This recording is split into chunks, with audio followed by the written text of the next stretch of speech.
Hey, everybody, welcome back. I'm Emily Moyer, and I am super delighted to be sitting here today with Benjamin Balderson. We met each other about a month ago when I was on like a 6-hour edition of the Weaving Spiders, and I felt like a tremendous resonance with you and was looking forward to sort of having our own conversation. You kind of started to come through in the alternative media, like around the same time or a little bit after, like I started doing a lot of stuff. And by the time that happened, my days of listening to tons and tons of content had passed. And so I never really heard a lot of, like, I guess some of your first or most sort of like well-known or iconic interviews, and people mentioned you to me, including Steve Mercer, who I think tried to connect us actually a few years back, and it just kind of never happened. It just kind of got away from me. But then when we met a few weeks ago, like I was like, wow, we actually have quite a bit in common, even though we're seemingly very different. And I'm super excited to talk to you and get to know you a little bit today. So welcome to Strange Mosaic. Thanks for joining me. Thank you. Absolutely. Thanks for having me on. Yeah, it was a really fun conversation. We really made a connection on the salts and on sugar. And I'm really excited to talk about the implications of sugar today. But yeah, no, and totally understand. Like, people ask me that all the time. They're like, did you listen to this show? Did you listen? You guys realize the research I talk about is what I have to spend most of my time listening to. And I'm not trying to be a dick. I would really love to listen to these things, but I run a farm. I do my own research. I have my own show. Like, yeah, you just can't, a lot of times can't listen to your friends' information. You just can't. Yeah, I mean, it's, it was interesting because for me, like, there was a major shift that happened in my life. Like, I was a tweaker, and so I had 25 hours a day to listen to podcasts and shit like that because I never slept.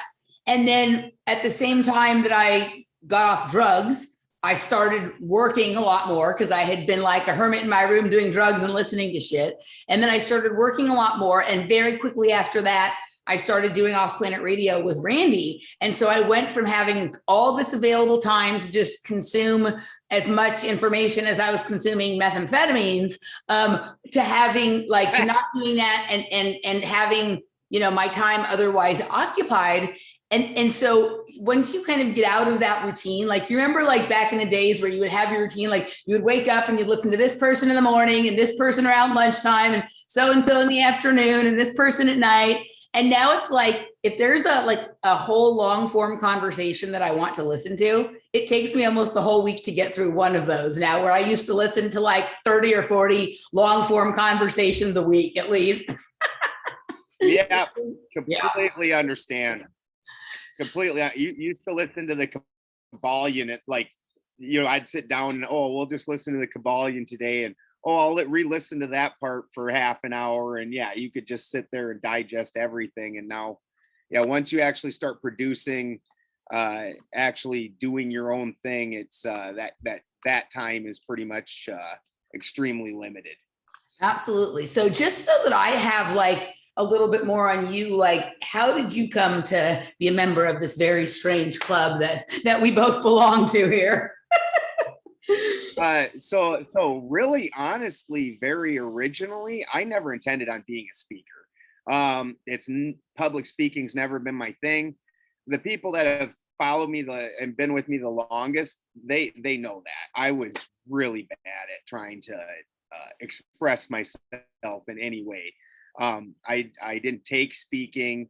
I've lived isolated most of my life. I'm from a farm, and now I live off grid out in the mountains. And with what's happened in Northern California, where they legalized it, and then now they're trying to run out anybody that's not one of their big grow friends, which everybody should have seen coming. Basically, it wiped out everybody up in these little mountains that was growing pots. So my portion of the mountain is so isolated. The neighbors that do own places just said, could you let your cows run?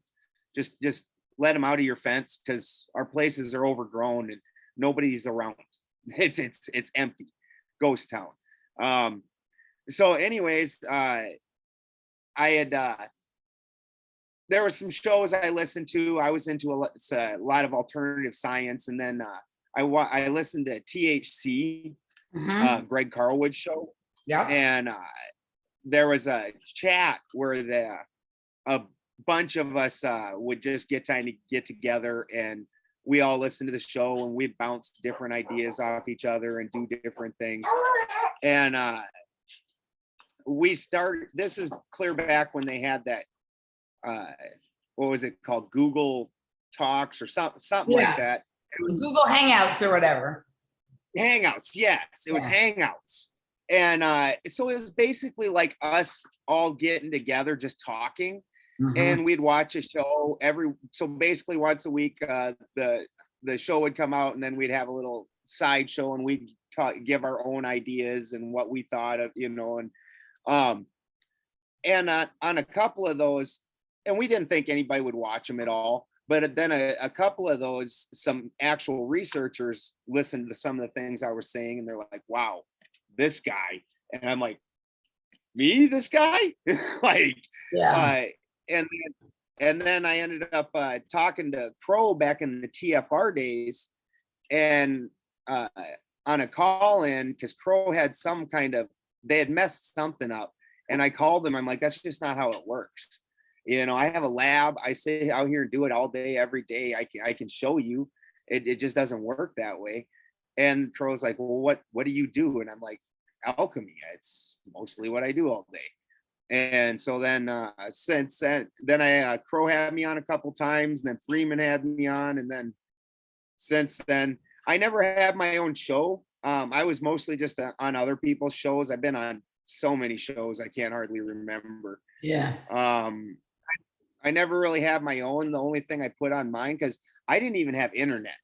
I didn't have internet, cable, phone.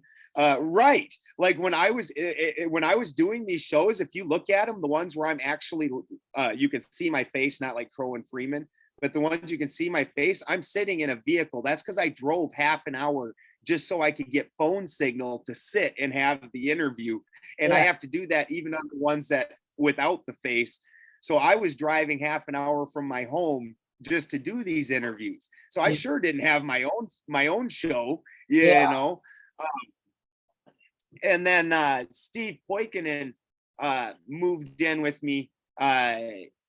He had separated from his wife, and Slow News Days. Have you ever seen that show? No. They're over on Rockfin. He's actually one of the bigger shows on Rockfin. I'll go check it out on Rockfin. So yeah, he's very he's not left or right politics. He's very into geopolitics, but he has just the real information. And so he's not left or right. He's just putting out reality. So it works out pretty well. Yeah, he's Whitney Webb, when she brought out the Epstein story, she's the one that broke that. That was on Steve's show. Okay. It was the first place that ever happened. So I mean, just a lot of stuff like that. But anyways, so I go on and talk about alchemy and whatnot.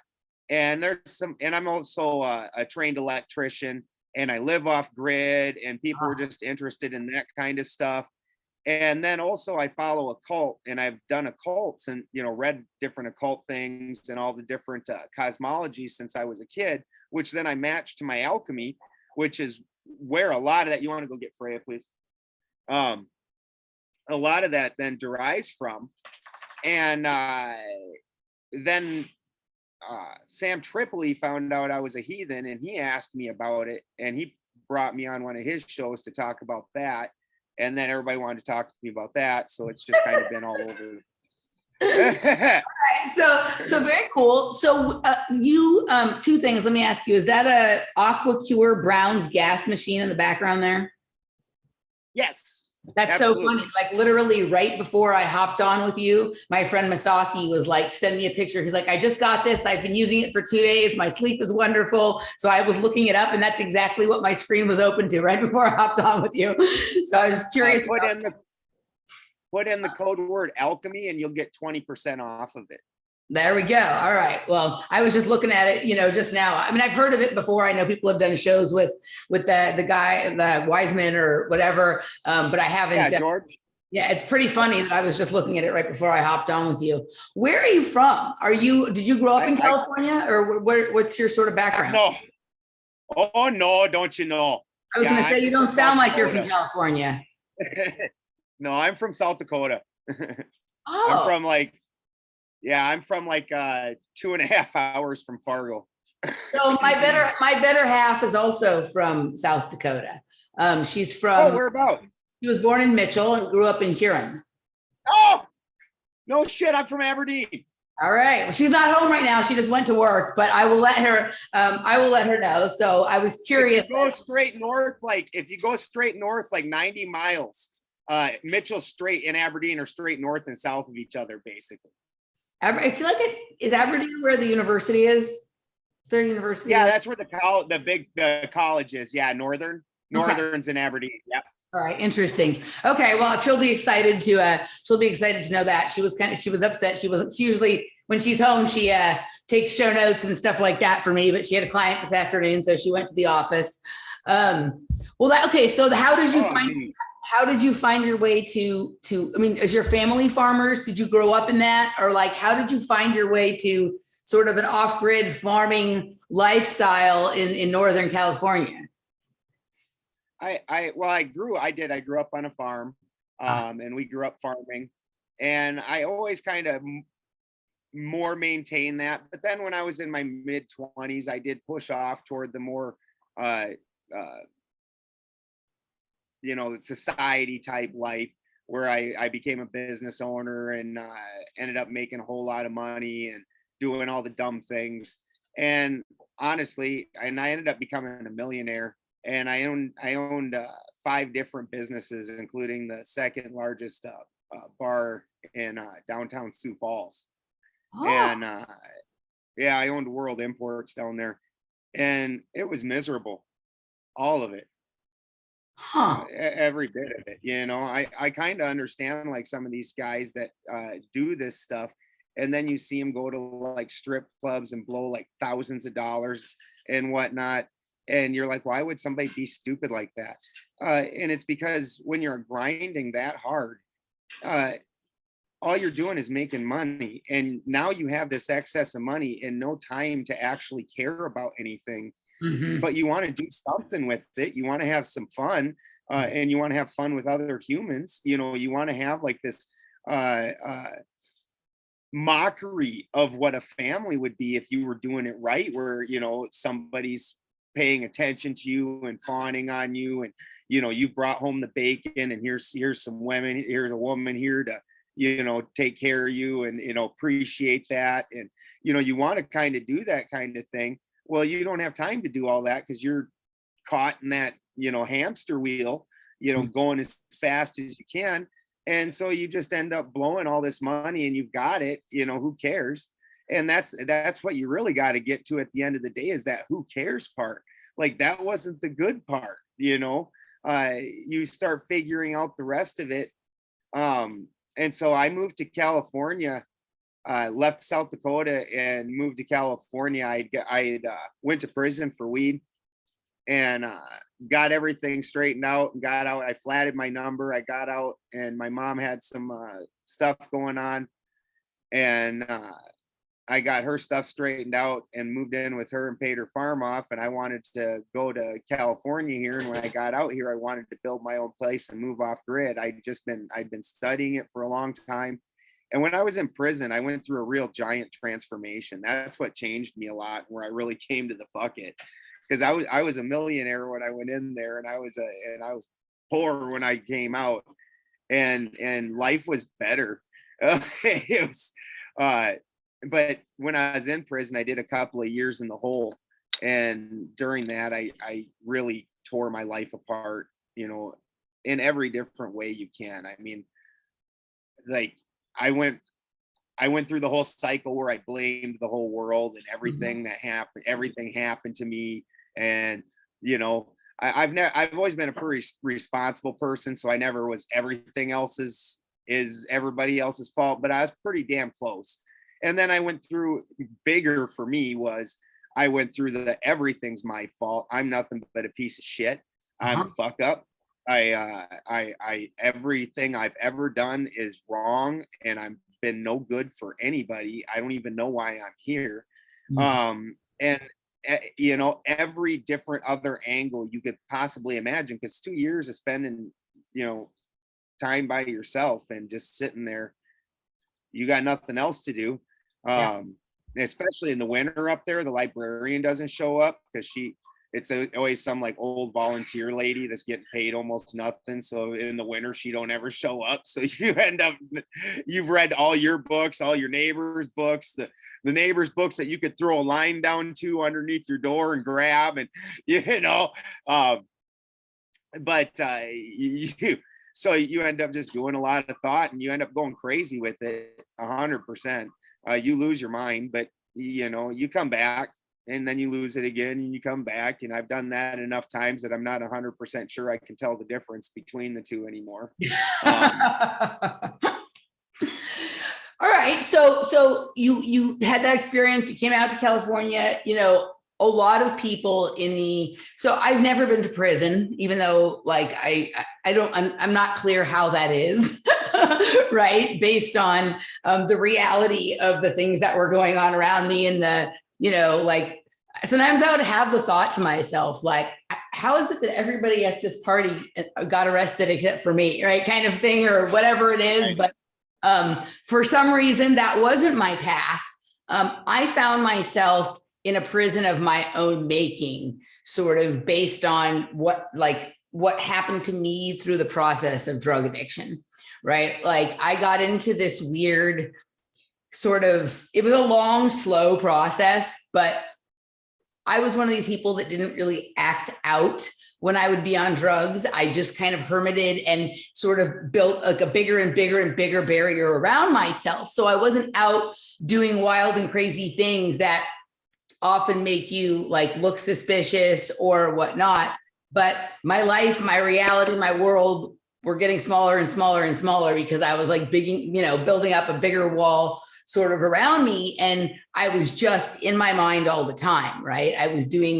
The bulk of my research was done, you know, while I was in that space. And on some levels, I think it like anesthetized me to some of the darker, more disturbing material we look at, and allowed me to get through it, like to be able to complete the process and my thought from A to B. Like I see some people who like they get so disturbed by some of what they find out that they don't really follow the information all the way through to kind of like understand it in its like holistic sense. They stop at the point where like it becomes really emotional. And I understand why. And so for me, it was almost like I had like at least I made good use of that anesthetization process and sort of followed some of these rabbit holes all the way down to the bottom. And sometimes when you find yourself at that bottom, you realize that the thing that you actually thought the middle was about wasn't really what it was about. And, you know, there's kind of a level of clarity that I think that I may never have gotten to had I not had that process. So I don't have regrets, but it did to me some of that, what you are talking about, where like I literally, like I got to the point where my room and my mind looked like the wall in A Beautiful Mind where John Nash had like all the ways things connected. Right. And it was like, I could see it all really clearly. And, you know, based on what we all talk about and share information about, like I was largely correct.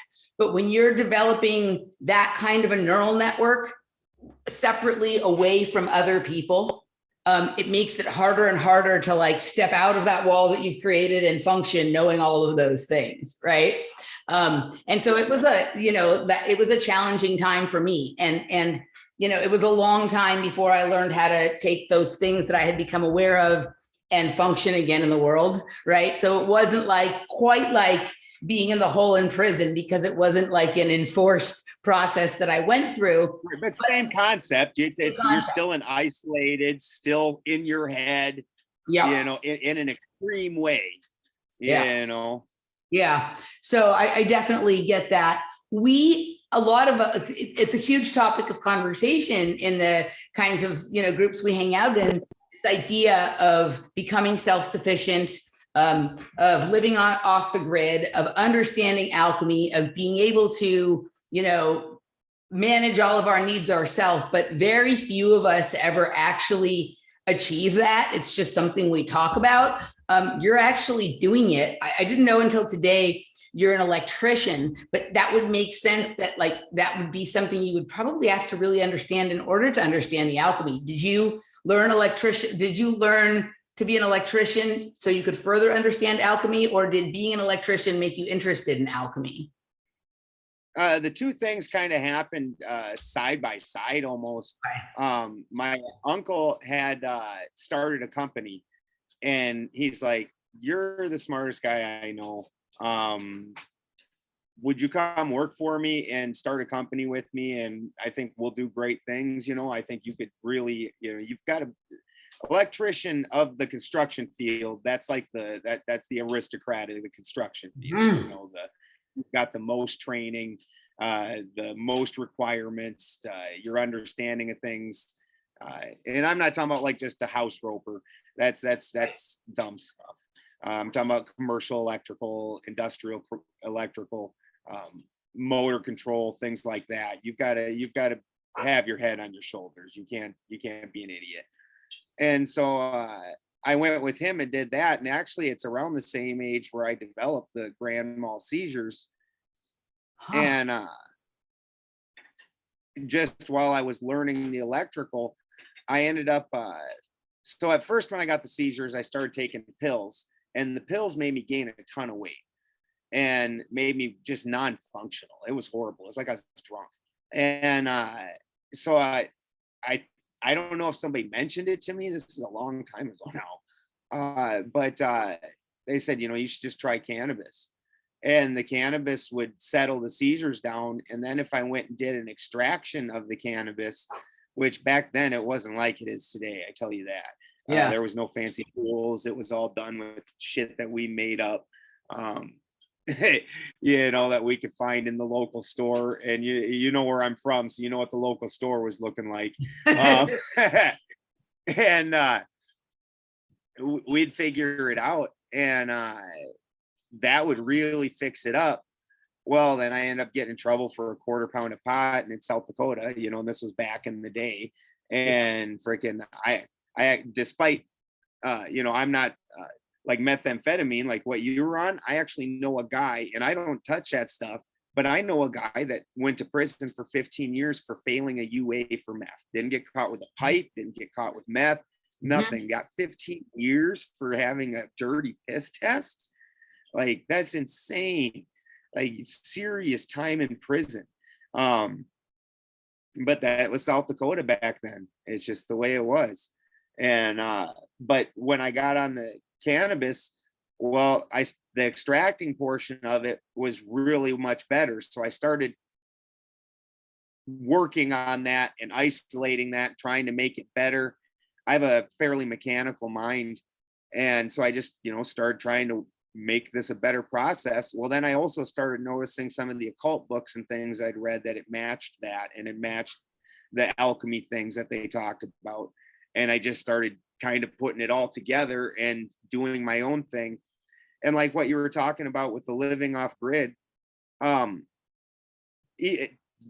I went to prison, I really had to do that, to go through that, because I'm not the guy that sits and dreams and thinks.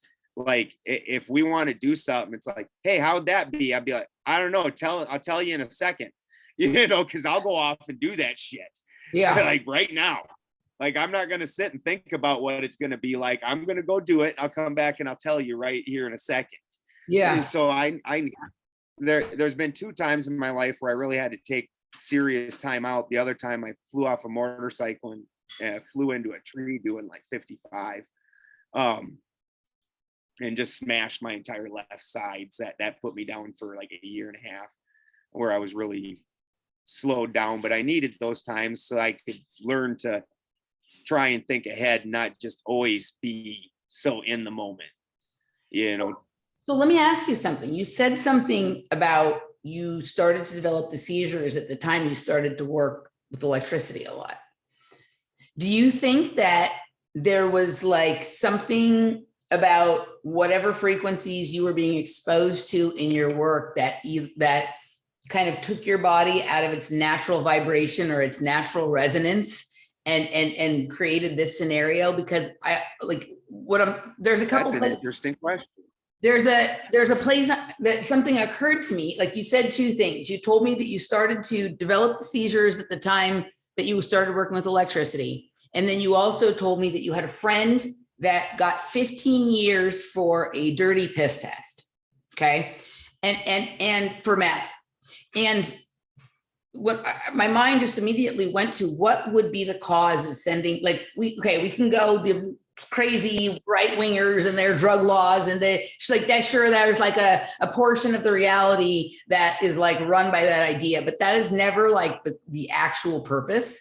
Like, to me, right, what could be happening in and around a person that has methamphetamine in their body, right, that they want to really make people not want to do that. And one of the things that I have come to the conclusion that, Lindsay Sharma, Lindsay and I have been having this conversation a couple of times. Lindsay and Steve Wakenin that I was talking about earlier, and I all started together. Okay. All right. So I was going to ask you that because I know for a while she was like doing some shows about Greg's shows, right? And it was funny because my friend Jeff and I used to do this shows about shows thing sometimes. So like, I was like, yeah, it's interesting. A lot of people kind of had those thoughts. I think in some weird fucking way, methamphetamine is like some kind of time crystal or some kind of almost like a time travel, like a time travel device on the inside, right? Like whatever it does. Are you familiar with the ideas of like a time crystal? Yeah. That kind of stuff, right? Like when I start to think about like now removed and not emotionally attached or psychologically or physically, like, in want of or addicted to that anymore. So many of the things that I talk about now, that I have conversations with people about, that we all collectively think about, and that are like the things we're almost trying to solve or whatever, are like things that first sort of came to me or first like poked my awareness when I was in that state. That's when I started seeing things that seemed like, the shit your cat sees, right? Like something that's there, but not visible to you at all times. And right. You've changed your vibration for sure. Right. And so I'm also wondering if this is, like there's things going on at vibration levels and realms that they might not want people to be aware of, but also were they concerned that like this might be starting to poke holes in the fabric of space and time in a way that they didn't have control over and that they weren't wanting or ready for. Yeah. Right. And then they don't want left-hand path people. Correct. Look how left-hand path is looked at. I'm very left-hand path, and left-hand path is very demonized. Anybody that takes, and it's amazing because it's real easy to show you. Like they'll mention how evil Aleister Crowley was, and Aleister Crowley did some things I absolutely don't agree with, and I don't think he was a good guy. On the same token, the Dark Ages, where lots of people were crucified, tortured, like masses of people. Well, that's what happens when the right hand goes nuts. So you can look at Aleister Crowley. Did Aleister Crowley do as much damage as the Dark Ages? Right. Or the Holy Expansion, or any of those kind of things? No. So the right hand path is just as capable of going nutty with things, but they don't want. This is why today it's experiences from biblical times. Anything somebody did 100 years ago or 1,000 years ago, if they had an experience, they could have a holy experience. There's no such thing as a holy experience anymore. Mm-hmm. And there's reasons for that. We're really stuck on this right hand path as a society. And the funny thing is then people will think like Satanists and whatnot are like left hand path. Mm-hmm. That's the evil side. That's not true. Satanists still have a book of laws, book of rules, a book of rituals. In fact, they're more strict about it than the Christians typically. The way that they follow and perform, there were different rules and things like that. Christians are real lackadaisical about it. They're like, Jesus paid the price. I'm cool. I'm in, and they don't care about anything else. So, but they're both right-hand path.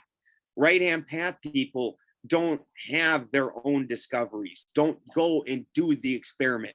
Don't go and see what happened to themselves. They go off of somebody else was a prophet, somebody else was a teacher, a guru, whatever you want to call it. And we're going to go ahead and we're going to take those lessons and think about them, not actually implement them in our life. And this is one of the things I was just talking with Beth Martins about last night, actually. Like, that's why our group is so scared of the dark side, the shadow side. What the shadow side is the material side, where you actually go down and get the parts to have this experience, to materialize it, to make it manifest on this plane. You can't just have the nice idea. Now, the reason it's the dark side is because an idea is a nice shiny thing. That's the light bulb above your head, the bing.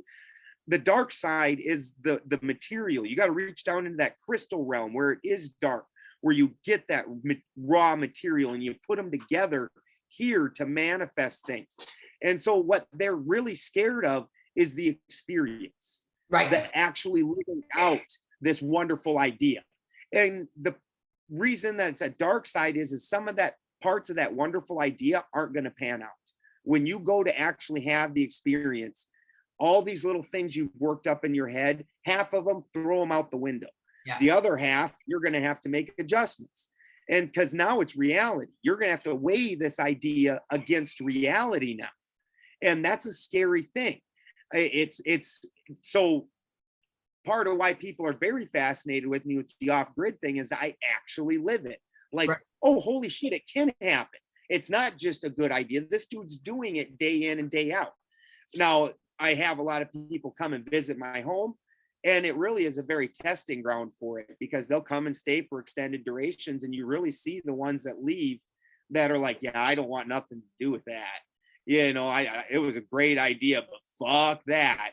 And then the ones that, take away from it and go, and I've had a number of friends that after spending time with me and doing things went and started their own homestead, and they might not do things to the level I do. They might live on the grid, but still homesteading, with electricity and running water, which I have running water and electricity. I just provide those things for myself and have to maintain them and fix them and, all that kind of stuff. But nonetheless, and had to build it to begin with. So I'm going to come back to some of this stuff about the off the grid thing. I want to go back to this sort of left-hand path or reaching down into the dark sort of like elemental or mineral realm kind of thing, like you're talking about, right? So like in hindsight, do you know who Carl Hart is? Have you listened to Carl Hart at all? Sounds familiar. He's an interesting guy. He's a professor at Columbia, but he is for absolute legalization of all drugs, not just psychedelics, not just for healing. Like he's like, I want all the molecules to be free, right? And he gets into these interesting, he's got like no care, no love, no respect for these people who are like, let's start a ketamine clinic or let's do a little small dose of this. And he's like, nah, dude, everything for anyone who wants to experiment with it. And he has this very, like, I've listened to a couple of talks of his. I also really like to listen to Kalindi EE, who just died a couple of years ago, but he was a guy like 30 to 50 grams of mushrooms. Otherwise, like, you ain't even talking about it, right? Like he wants to go way out there. But when I listened to Carl Hart, it was fascinating. Damn, 30 grams? That's like a meal. I'm scared of 30 grams, but man, can you like squish that into like a pill or something? Like that is a lot of mushrooms. That's like a whole mushroom burger. So these two guys, like I actually find that I get a lot more interesting stuff listening to them than the people who are like the approved people on the talking about legalization of drugs circuit, right? And they're kind of outcasted. They're actually, they both happen to be Black men, and they're both sort of outcasted on some level because of it. Or maybe Carl Hart isn't outcasted, like he's been on Joe Rogan and shit, but people are taking, he was on Rogan, people are taken aback by him, right? And like this, you know, when I'm listening to me, it's like, not like, it's like, it was almost like this idea of like all of the molecules need to be free. And I started to really think about it, like, you know, this idea that like some molecules are okay and some aren't. It's kind of like having a, you know, like if you go to a nightclub and there's like the red rope and only the people that have the VIP pass can get into this section. And, you know, like we're walled off from layers and levels of reality based on this, you know, sort of control of certain molecules. And there's some information, completely live in an environment that is entirely information, right? And the key to accessing some of that is experimentation with all of these sort of molecules, right? And Kalindi will say the exact same thing. You have to go down into some of these very strange realms or whatnot, like, you know, and to be able to get the information to come back and materialize some of this stuff, right? And walling us off, keeping us like, you know, out, keeping us just in the contained little center room that's there for our entertainment, like is a way of ensuring that like nobody ever understands how to do anything for themselves, right? Like when Carl Hart talks about, you know, because he's like, he does heroin recreationally, right? That's like his big thing. Like I do heroin recreationally. And people are like, well, that sounds insane. But then he starts to get into like what addiction and criminal lifestyle and stuff, like the things that it really has to do with, and it actually has nothing to do with whatever substance is somebody's, you know, preferred. And, you know, there's all this fear out there that like, people are being damaged by doing some of these harder drugs and it's affecting their ability to their cognition and all this kind of stuff. And so he sat there at Columbia and done the experiments and done the test, and actually people who have done because he doesn't dabble his toes. Right. He doesn't. Right. He doesn't. If you dabble your toes, you're a partier. Even these partiers that do more than what a person would normally think. Right. Like when you're really going left-hand path and doing it for the spiritual experience, the amounts you take, the amounts of things that you take. Have you ever seen or read, not Dune, but Children of Dune? No. So Dune, everybody's all about Dune right now, and it is cool, but Muad'Dib is not the end all beat all. He ends up having a son, and the son takes the full left-hand path, and he gets kidnapped by these people that are trying to overthrow the empire, and they flood him with spice, which is basically what we're talking about. Okay. You know, and they don't just flood him with it. They take the very essence of it and just jam it into him. And they're trying to make him go mentally insane. So that way the son of the emperor loses his mind. And now, you know, that weakens the entire empire, blah, blah, blah. Well, they do it to such a point that then the son eventually just sits up, and everybody's like, what the fuck? Because he just sits up and starts, you know, acting normal. And they're like, what? And he reaches over and grabs a whole cup of it, just chugs it. And he's like, it doesn't affect me anymore. And and it's because you've brought that into this reality now. You've like fully immersed yourself to where and brought it back, where these kids that are partying are trying just to escape this reality. It's an entirely different thing to fully envelop it and then bring it back and bring it on this level. Like if you've ever read the Emerald Tablets, the way Thoth supposedly made the Emerald Pyramids was he went up into the etheric realm, the realm of thought. And then he reached down into the crystal realm, the material realm, and he pulled it up into existence in this manifest realm. And so you've got to take and pull those things from them other realms into this realm to make them meaningful for us, to truly have it as something. And they don't want us to have that experience at all. You would love Kalindi E. I'm going to send you, when we're done, I'm going to send you something where he's basically doing kind of what you're saying. Like he explains, his process of using mushrooms to enter into what we think of as like ancient times or ancient realms, glean the experience, glean the lessons, sometimes glean the tools, and then bring them back into the 3D realm that we all exist in. And like, he also teaches African martial arts, right? So he would go into those realms to sort of grok the lesson and the materials and the tools and whatever, and then come back and sort of imbue them in his students, right? I think you'd probably dig it. I'll send it to you. What was I going to say? Well, what's fascinating about that is that he's doing it with mushrooms, which is very much salt site of things, and that's where the ancestral memories lie. That's what and that he's.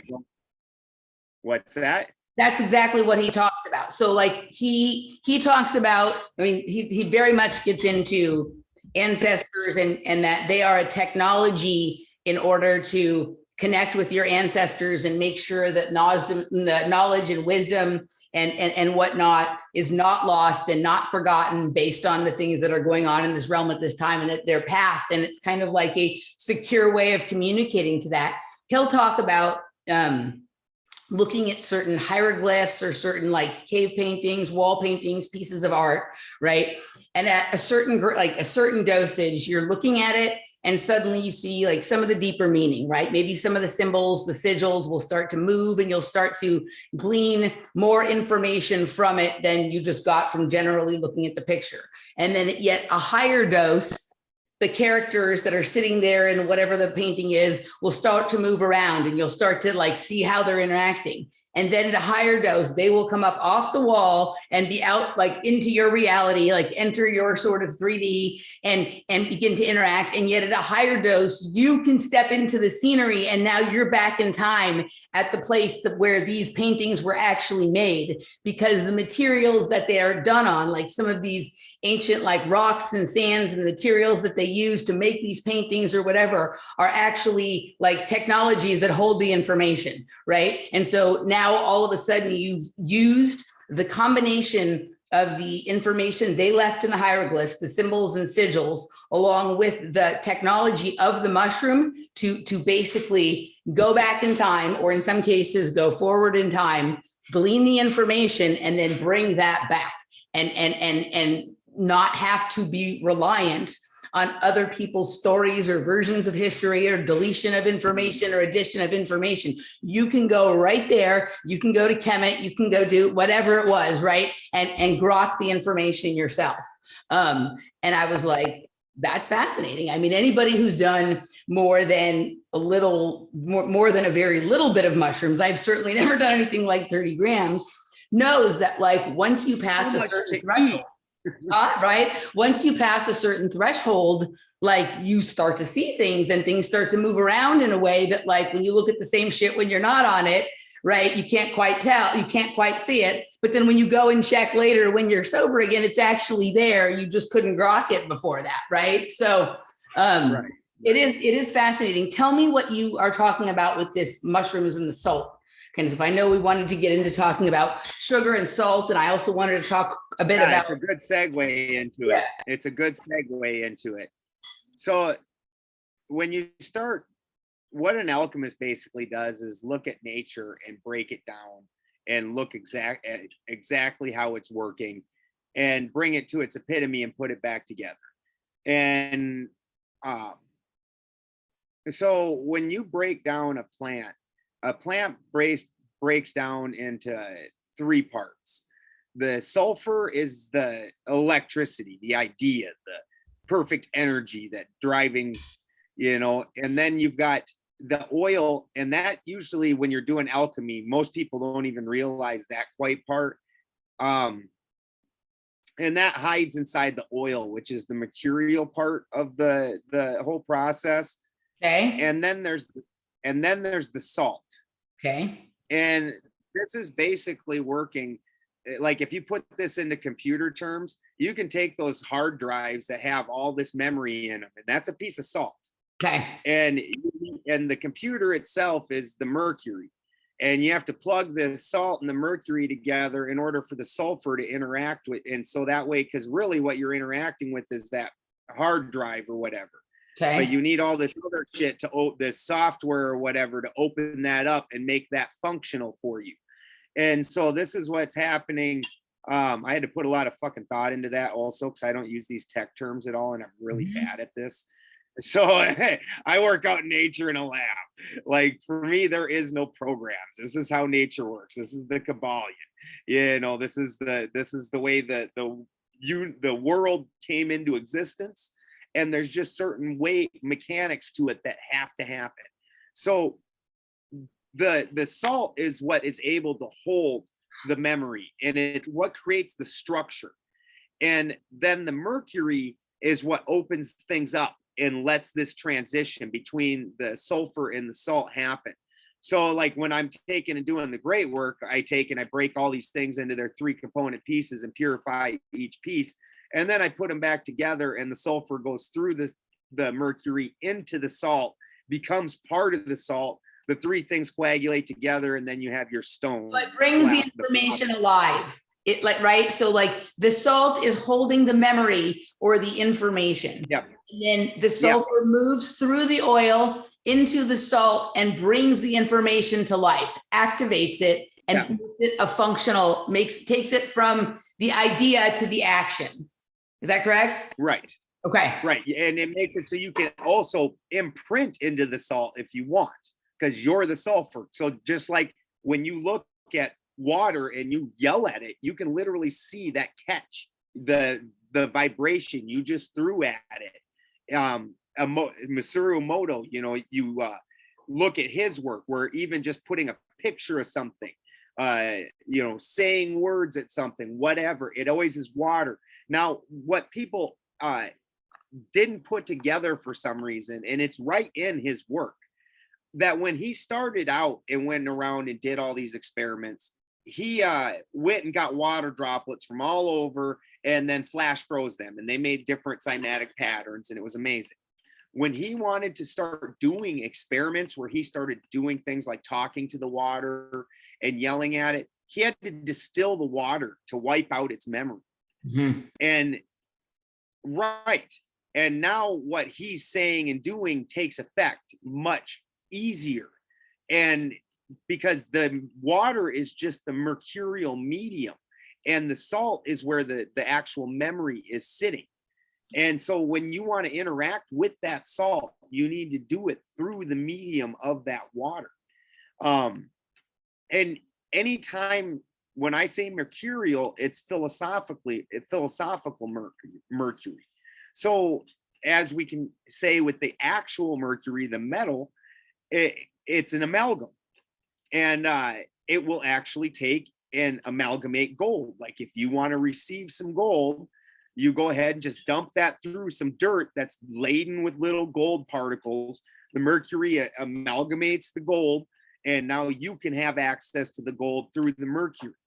It's a real simple process. And so anytime that you're looking at that liquid component, which is what brings us up to sugar, because sugar isn't a salt.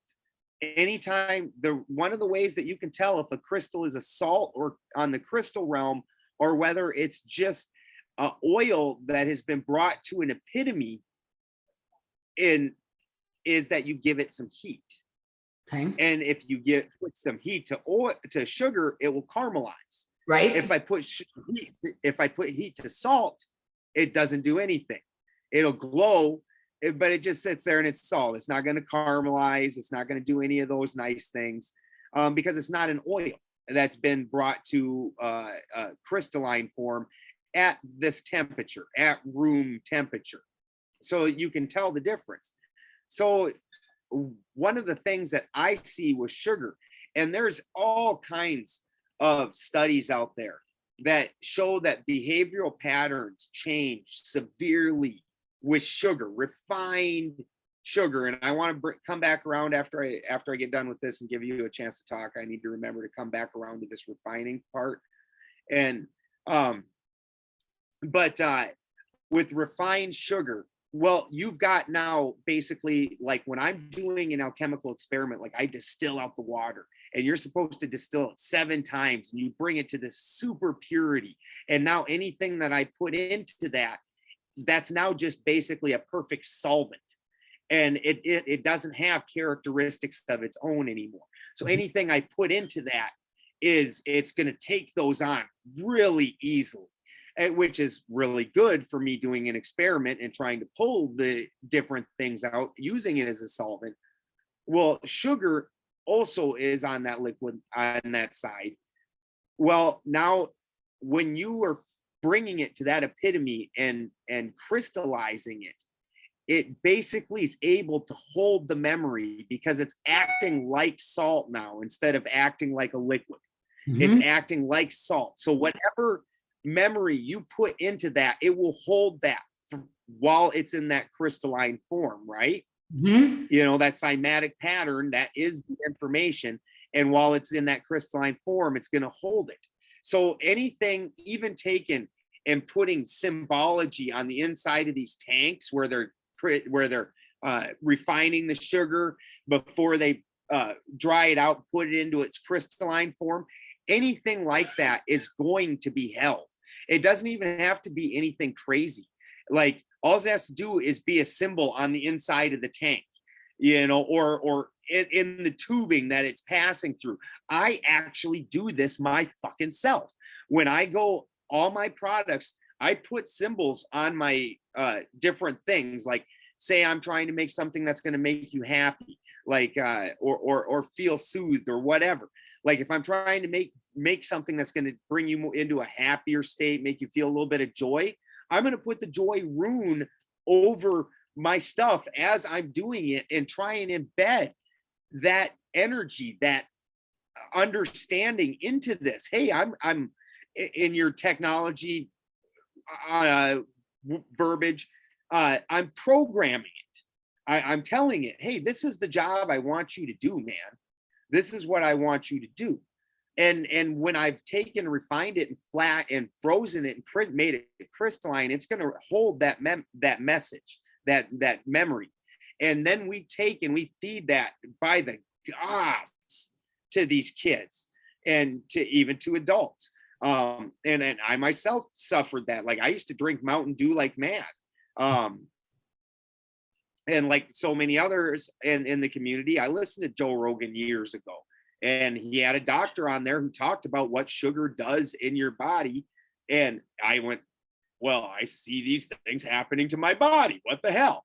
Like, you know, and it was things like, not to gross anybody out, but it wasn't like, you know, the things on the commercials were like, do you feel sad sometimes? Like, no, it was things like, okay, right. You know, it was like when I have a bowel movement, there'd be like a sliminess to the outside. And I'm like, and I always like, why would that happen? And she's like, you know, sugar is digested by a different thing than your normal bacteria of your stomach biome.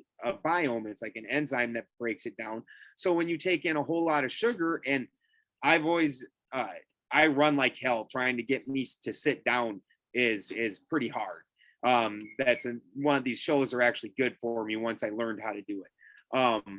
So I drink a lot of what my calories and my intake, and I'd be like, well, why is this happening? Well, it's replacing because I'm not eating real food and I'm taking in like Mountain Dew, things like that. Now this thing that is made to break down this simple sugar that's been refined has now replaced my stomach biome, and I'm evacuating that out of my system. I'm like, oh shit. So then when I'm eating real food, I can't even digest it anymore. And now that's a problem. And then I gave up Mountain Dew, gave up sugars. You know, this was years ago. Because again, I'm that guy that, you know, I don't just think something. I'm like, well, I'm going to go see. I'll be right back.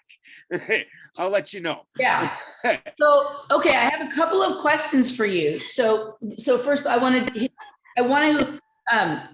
to go back and ask you a question about something, and we can kind of wrap that part up. And then as we wrap up the public hour and go into the patron segment, I do want to get more into this, what you've said here about sugar. And like the differences, like really clarify and get into some of the differences between sugars and salts and the way that they hold information. I did a series years ago, I don't know if you know this or not, called Sugar as Programmable Matter. I did a 4-part series, and it was kind of a combination of information I had learned from my nutritional studies, and then also like some downloaded information sort of from the idea realm, right? And you know, like I kind of did that work, and it sat and for a long time, and my feelings and thoughts about it have evolved over time. And I feel differently on some things, but on other things, like I think I got certain things that I could not have known were about to happen in our reality 100% correct.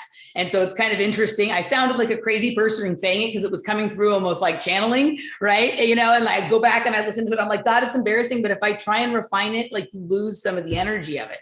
But you said something interesting when I was telling you about Kalindi, and you said, it's interesting that he did that with the mushrooms because mushrooms are salt. Can you sort of break that down for me a little bit? Because I've done all the drugs, right? I've done all the drugs, but the ones that the one that has really allowed me to go in and get information and then bring it back either in the form of like bringing ideas I have into reality or giving me better ways to explain sort of what I mean to people has been from mushrooms more than any of the other ones I've ever done. So explain to me what you meant when you were like, that's interesting. He does that with mushrooms because it's salt. I wouldn't have correlated those two things.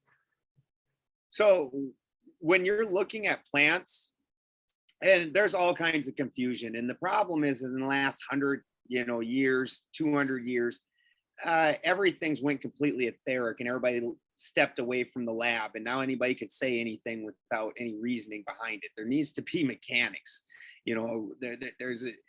so when I break down a plant, like let's take cannabis compared to mushrooms. If I take a cannabis plant and I do an extraction on it, I'm going to get a substantial amount of oil compared to the weight of the plant.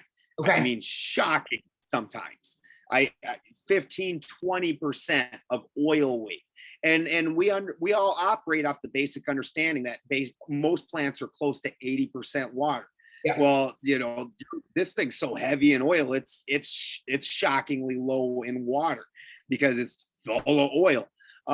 Well, oil is the feminine component. Okay. The sulfur side is the feminine side, that energetic, chaotic side, that's your feminine side. Your masculine side is your structure side. Fucking flies. The flies have been going. I'm starting to wonder if you're like Jeff Goldblum or something. Yeah. Wow. They're just hanging right here. Do you have sugar brains or something right now? Wow. Did I brush my teeth? Right. Right. So then the salt side is masculine. So now when I take that same said cannabis plant and I break the whole thing down and put it through the nigredo and put it through the side that the masculine body side goes through, there is going to be very little salt in that plant. Okay. It's going to be a much heavier oil ratio to salt. Gotcha. Now, if I go and take a mushroom and try and do an extraction on it, there is not much oil in that plant. Oh, okay. And so, yes, it's going to be really heavy in salt. And so you're going to notice those differences. And that's the difference when you start really heavily experiencing some of these things, rather than just dipping your toes, is that you understand that the mushroom experience is a much more earthy experience. It's a much more ancestral experience, where then you take something that's out of the fruit of a plant, a fruit type thing, and that's cannabis. You're taking the fruit of the plant. Well, if what you're taking is from the fruit, it's naturally more oily, not rooty in salt. And so then you get this more, like DMT. You don't go down into the earth and start feeling ancestral shit. You start seeing the damn stars make geometric patterns, and you get very etheric with things. As opposed to with mushrooms, where you get very rooty with things. And the two realms are very very different. And they can seem very similar. And today everybody's just kind of got them mushed together, Yep. but they're not the same. And neither side is evil or dark or bad. Both sides contain beings in it that you won't like and some that you will like. Right. Just like here, you know, and some of them will align with you in your desires, or partially align and then not fully align. And he's a trickster. No, that just was never his plan. You know, just like anybody else here, you know, so you just got to learn through. And we're so childlike in our experience with it, because as you've said, we've been held back, that we've lost all these understandings. When I was talking to Matt Powers yesterday, who is an expert in regenerative soil and soil microscopy, I can't say. Soil microscopy, yes. Yeah, that one. I don't know why I have such a hard time with that. And he started talking about, you know, as the complexity of these soils are coming up, and we're putting the things back into them, and we're not killing them, and we're letting that refine and become more complex. We're seeing things come into it that never even existed before. And these things are doing things that are amazing. And we as a species have completely killed all of that. And our gut biome, it gives us so much information. That's where your salt and your whatnot is getting processed, rather than just this head. You're getting that feeling in your gut, like, you know, something's not right. You can't think of why, but you know, like, that's that gut.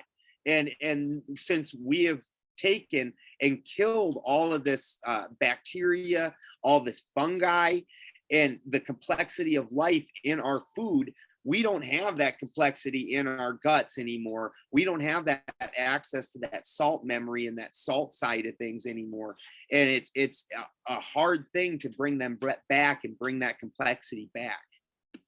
Okay, so that's fascinating. When we move into the patrons hour, I'm going to tell you about the recent mushroom trip I have, because a lot of what you just said was actually part of like some of the information that was imparted to me. I want to ask you this one question though, before we sort of wrap this up and move over. If a person were trying to